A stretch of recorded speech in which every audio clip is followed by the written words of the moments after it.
The Man in the Iron Mask, by Alexandre Dumas. Chapter 28. Preparations for Departure. Athos lost no more time in combating this immutable resolution. He gave all his attention to preparing, during the 2 days the duke had granted him, the proper appointments for Raoul. This labor chiefly concerned Grimaud, who immediately applied himself to it with the goodwill and intelligence we know he possessed.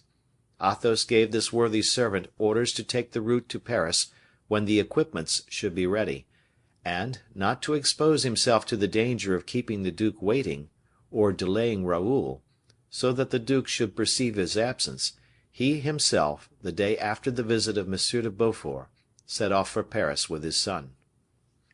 For the poor young man, it was an emotion easily to be understood, thus to return to Paris amongst all the people who had known and loved him.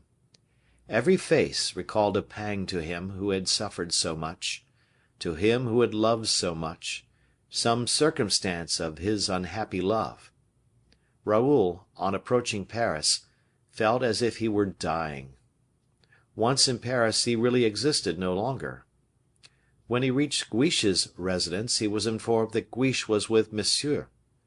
Raoul took the road to the Luxembourg, and when arrived, without suspecting that he was going to the place where La Valliere had lived, he heard so much music and respired so many perfumes, he heard so much joyous laughter, and saw so many dancing shadows, that if it had not been for a charitable woman who perceived him so dejected and pale beneath the doorway, he would have remained there a few minutes, and then would have gone away, never to return. But, as we have said, in the first antechamber he had stopped, solely for the sake of not mixing himself with all those happy beings he felt were moving around him in the adjacent salons. And as one of Monsieur's servants, recognizing him, had asked him if he wished to see Monsieur or Madame, Raoul had scarcely answered him, but had sunk down upon a bench near the velvet doorway, looking at a clock, which had stopped for nearly an hour. The servant had passed on, and another, better acquainted with him, had come up and interrogated Raoul whether he should inform Monsieur de Guiche of his being there. This name did not even arouse the recollections of Raoul. The persistent servant went on to relate that de Guiche had just invented a new game of lottery, and was teaching it to the ladies. Raoul, opening his large eyes, like the absent man in Theophrastus, made no answer, but his sadness increased 2 shades. With his head hanging down, his limbs relaxed, his mouth half open for the escape of his sighs, Raoul remained thus forgotten in the antechamber, when all at once a lady's robe passed, rubbing against the doors of a side salon, which opened on the gallery. A lady, young, pretty, and gay, scolding an officer of the household, entered by that way, and expressed herself with much vivacity. The officer replied in calm but firm sentences. It was rather a little love pet than a quarrel of courtiers, and was terminated by a kiss on the fingers of the lady. Suddenly, on perceiving Raoul, the lady became silent, and, pushing away the officer, "Make your escape, Malicorne," said she. "I did not think there was any one here. I shall curse you if they have either heard or seen us." Malicorne hastened away. The young lady advanced behind Raoul, and stretching her joyous face over him as he lay, "Monsieur is a gallant man," said she, "and no doubt—" She here interrupted herself by uttering a cry. "Raoul!" said she, blushing. "Mademoiselle de Montalais!" said Raoul, paler than death. He rose unsteadily and tried to make his way across the slippery mosaic of the floor, but she had comprehended that savage and cruel grief. She felt that in the flight of Raoul there was an accusation of herself. A woman, ever vigilant, she did not think she ought to let the opportunity slip of making good her justification. But Raoul, though stopped by her in the middle of the gallery, did not seem disposed to surrender without a combat. He took it up in a tone so cold and embarrassed, that if they had been thus surprised, the whole court would have no doubt about the proceedings of Mademoiselle de Montalais. "Ah, monsieur," said she with disdain, "what you are doing is very unworthy of a gentleman. My heart inclines me to speak to you. You compromise me by a reception almost uncivil. You are wrong, monsieur, and you confound your friends with enemies. Farewell." Raoul had sworn never to speak of Louise, never even to look at those who might have seen Louise. He was going into another world, that he might never meet with anything Louise had seen or even touched. But after the first shock of his pride, after having had a glimpse of Montalais, the companion of Louise, Montalais, who reminded him of the turret of Blois and the joys of youth, all his reason faded away. "Pardon me, mademoiselle. It enters not, it cannot enter into my thoughts to be uncivil." "Do you wish to speak to me?" said she, with a smile of former days. "Well, come somewhere else, or we may be surprised." "Oh," said he. She looked at the clock, doubtingly, then having reflected, "In my apartment," said she, "we shall have an hour to ourselves." And taking her course, lighter than a fairy, she ran up to her chamber, followed by Raoul. Shutting the door, and placing in the hands of her cameriste the mantle she held upon her arm, "You were seeking Monsieur de Guiche, were you not?" said she to Raoul. "Yes, mademoiselle." "I will go and ask him to come up here, presently, after I have spoken to you." "Do so, mademoiselle." "Are you angry with me?" Raoul looked at her for a moment, then casting down his eyes, "Yes," said he. "You think I was concerned in the plot which brought about the rupture, do you not?" "Rupture!" said he, with bitterness. "Oh! mademoiselle, there can be no rupture where there has been no love." "You are in error," replied Montalais. "Louise did love you." Raoul started. "Not with love, I know, but she liked you, and you ought to have married her before you set out for London." Raoul broke into a sinister laugh, which made Montalais shudder. "You tell me that very much at your ease, mademoiselle. Do people marry whom they like? You forget that the king then kept for himself as his mistress her of whom we are speaking." "Listen," said the young woman, pressing the hands of Raoul in her own. "You were wrong in every way. A man of your age ought never to leave a woman of hers alone." "There is no longer any faith in the world, then," said Raoul. "No, vicomte," said Montalais, quietly. "Nevertheless, let me tell you that, if, instead of loving Louise coldly and philosophically, you had endeavored to awaken her to love." "Enough, I pray you, mademoiselle," said Raoul.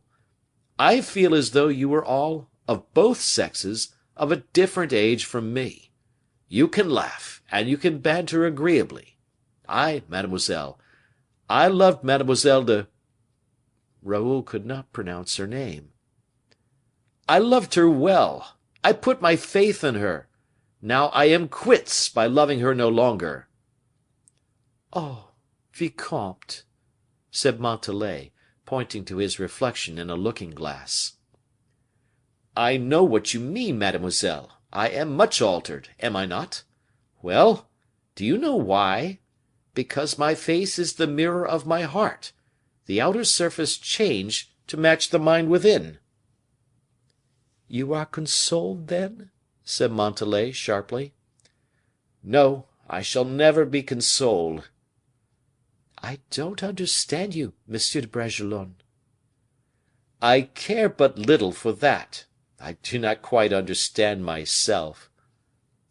"You have not even tried to speak to Louise?" "Who? I?" exclaimed the young man, with eyes flashing fire. "I! Why do you not advise me to marry her? Perhaps the king would consent now." and he rose from his chair full of anger. "I see," said Montalais, "that you are not cured, and that Louise has one enemy the more." "One enemy the more!" "Yes, favorites are but little loved at the court of France." "Oh! while she has her lover to protect her, is not that enough? She has chosen him of such a quality that her enemies cannot prevail against her." But stopping all at once, "And then she has you for a friend, mademoiselle," added he, with a shade of irony which did not glide off the cuirass. "Who? I? Oh, no! I am no longer one of those whom Mademoiselle de la Valliere condescends to look upon, but—" This but, so big with menace and with storm, this but, which made the heart of Raoul beat, such griefs did it presage for her, whom lately he loved so dearly, this terrible but, so significant in a woman like Montalais, was interrupted by a moderately loud noise heard by the speakers, proceeding from the alcove behind the wainscoting. Montalais turned to listen, and Raoul was already rising, when a lady entered the room quietly by the secret door, which she closed after her. "Madame!" exclaimed Raoul, on recognizing the sister-in-law of the king. "Stupid wretch!" murmured Montalais, throwing herself, but too late, before the princess. "I have been mistaken in an hour." She had, however, time to warn the princess, who was walking towards Raoul. "Monsieur de Bragelonne, madame." And at these words the princess drew back, uttering a cry in her turn. "Your royal highness," said Montalais, with volubility, "is kind enough to think of this lottery, and—" The princess began to lose countenance. Raoul hastened his departure, without divining all, but he felt that he was in the way. Madame was preparing a word of transition to recover herself, when a closet opened in front of the alcove, and M. de Guiche issued, all radiant, also from that closet. The palest of the four, we must admit, was still Raoul. The princess, however, was near fainting, and was obliged to lean upon the foot of the bed for support. No one ventured to support her. This scene occupied several minutes of terrible suspense. But Raoul broke it. He went up to the count, whose inexpressible emotion made his knees tremble, and taking his hand, "Dear count," said he, "tell madame I am too unhappy not to merit pardon. Tell her, also, that I have loved in the course of my life, and that the horror of the treachery that has been practiced on me renders me inexorable towards all other treachery that may be committed around me. This is why, mademoiselle," said he, smiling to Montalais, "I never would divulge the secret of the visits of my friend to your apartment. Obtain from madame, who is so clement and so generous, obtain her pardon. For you whom she has just surprised also. You are both free. Love each other. Be happy." The princess felt for a moment a despair that cannot be described. It was repugnant to her, notwithstanding the exquisite delicacy which Raoul had exhibited, to feel herself at the mercy of one who had discovered such an indiscretion. It was equally repugnant to her to accept the evasion offered by this delicate deception. Agitated, nervous, she struggled against the double stings of these two troubles. Raoul comprehended her position, and came once more to her aid. Bending his knee before her, "Madame," said he, in a low voice, "in 2 days I shall be far from Paris. In a fortnight I shall be far from France, where I shall never be seen again." "Are you going away, then?" said she, with great delight. "With Monsieur de Beaufort." "Into Africa!" cried De Guiche in his turn. "You, Raoul! Oh, my friend! Into Africa, where everybody dies!" And forgetting everything, forgetting that forgetfulness itself compromised the princess more eloquently than his presence, "Ingrate!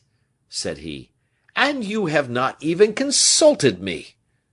And he embraced him, during which time Montalais had led away Madame, and disappeared herself. Raoul passed his hand over his brow, and said with a smile, "I have been dreaming." Then warmly to Guiche, who by degrees absorbed him, "My friend," said he, "I conceal nothing from you, who are the elected of my heart. I am going to seek death in yonder country; your secret will not remain in my breast more than a year." "Ah, Raoul, a man!" "Do you know what is my thought, count? This is it: I shall live more vividly, being buried beneath the earth, than I have lived for this month past. We are Christians, my friend, and if such sufferings were to continue, I would not be answerable for the safety of my soul." De Guiche was anxious to raise objections. "Not one word more on my account," said Raoul. "But advice to you, dear friend. What I am going to say to you is of much greater importance." "What is that?" "Without doubt, you risk much more than I do, because you love." "Oh!" "It is a joy so sweet to me to be able to speak to you thus. Well, then, De Guiche, beware of Montalais." "What! Of that kind friend?" "She was the friend of her you know of. She ruined her by pride." "You are mistaken." "And now, when she has ruined her, she would ravish from her the only thing that renders that woman excusable in my eyes." "What is that?" "Her love." "What do you mean by that?" "I mean that there is a plot formed against her who is the mistress of the king, a plot formed in the very house of Madame." "Can you think so?" "I am certain of it." "By Montalais?" "Take her as the least dangerous of the enemies I dread for the other." "Explain yourself clearly, my friend, and if I can understand you " "In 2 words.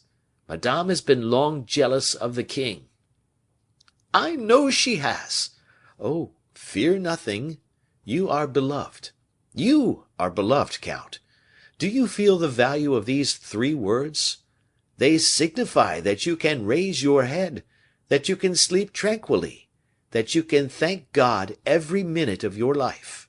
You are beloved. That signifies that you may hear everything, even the counsel of a friend who wishes to preserve your happiness. You are beloved, De Guiche, you are beloved. You do not endure these atrocious nights, those nights without end, which, with arid eye and fainting heart, others pass through who are destined to die. You will live long, if you act like the miser who, bit by bit, crumb by crumb, collects and heaps up diamonds and gold. You are beloved. Allow me to tell you what you must do, that you may be beloved forever." De Guiche contemplated for some time this unfortunate young man, half mad with despair, till there passed through his heart something like remorse at his own happiness. Raoul suppressed his feverish excitement, to assume the voice and countenance of an impassible man. "They will make her, whose name I should wish still to be able to pronounce, they will make her suffer. Swear to me that you will not second them in anything, but that you will defend her when possible, as I would have done myself." "I swear I will," replied De Guiche. "And," continued Raoul, "some day, when you shall have rendered her a great service, some day when she shall thank you, promise me to say these words to her: 'I have done you this kindness, madame, at the warm request of M. de Bragelonne, whom you so deeply injured.'" "I swear I will," murmured De Guiche. "That is all. Adieu. I set out to morrow, or the day after, for Toulon. If you have a few hours to spare, give them to me." all!" cried the young man. "Thank you." "And what are you going to do now?"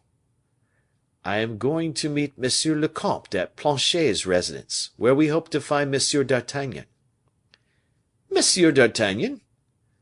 "Yes, I wish to embrace him before my departure. He is a brave man, who loves me dearly. Farewell, my friend. You are expected, no doubt. You will find me, when you wish, at the lodgings of the comte. Farewell." The two young men embraced. Those who chanced to see them both thus, would not have hesitated to say, pointing to Raoul, "That is the happy man." End of chapter.